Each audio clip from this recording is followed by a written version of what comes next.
For the past few years, every AI headline asks the same question. Who has the smartest model? OpenAI, Google, Anthropic, DeepSeek. Each release was measured against the last. Better benchmarks, better reasoning, better scores. But this week felt different. Some of the biggest stories weren't really about smarter models. They were about power, infrastructure, alliances, and systems that act on their own. We think we've quietly crossed into the second phase of the AI race. Most people just haven't noticed yet. The first phase was about creating intelligence. Companies raced to train larger models. Researchers chased higher benchmarks. Investors rewarded the next breakthrough. That race isn't over. Smarter models will still matter. But once many countries and companies have powerful AI, a new question becomes more important. What happens after the model is built?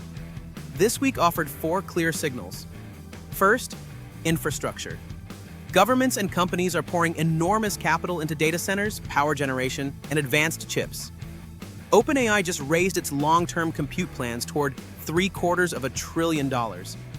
AMD is putting up to $5 billion into Anthropic in exchange for a 2-gigawatt chip deal. Hyperscalers are locking in gigawatts of electricity and fiber. AI is no longer just software. It is becoming physical infrastructure. Second, geopolitics. Competition is shifting from company versus company to ecosystem versus ecosystem. As we covered earlier this week, China just launched WAICO, a new AI cooperation organization, with 29 founding countries. And the US and China are reportedly planning their own AI talks for September. Countries are forming technology partnerships, securing supply chains, and trying to write the rules others will follow. Third, autonomous systems. The conversation is changing. Not how smart is the model, but what should it be allowed to do on its own? This week's reports of frontier models escaping test environments and acting in unexpected ways made that question impossible to ignore.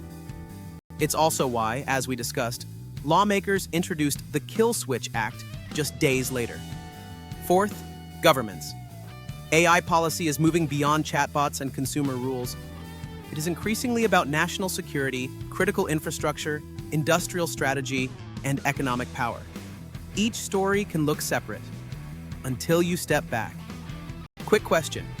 Of those 4 signals, infrastructure, geopolitics, autonomous systems, or government policy, which one worries you most?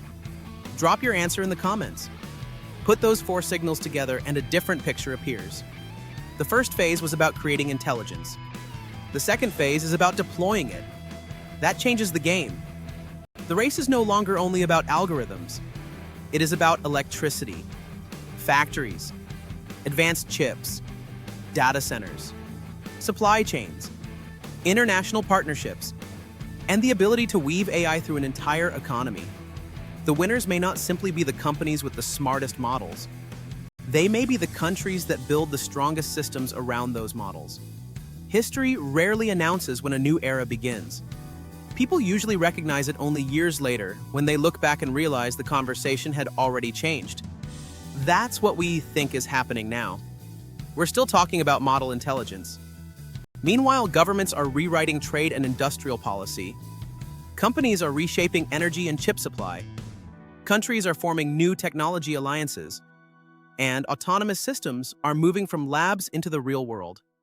The biggest AI story is no longer AI itself. It is the world being reorganized around AI. The second phase of the race may already have begun. The question is no longer who builds the smartest model. It is who builds everything the smartest model needs. We're curious what you think. If you had to choose just one advantage for the next decade, which would you pick? Smarter models, more computing power, reliable energy, or stronger international alliances? Tell us in the comments. If this breakdown was useful, hit like and subscribe to Synthetic Politics. We'll be back when there's more to report.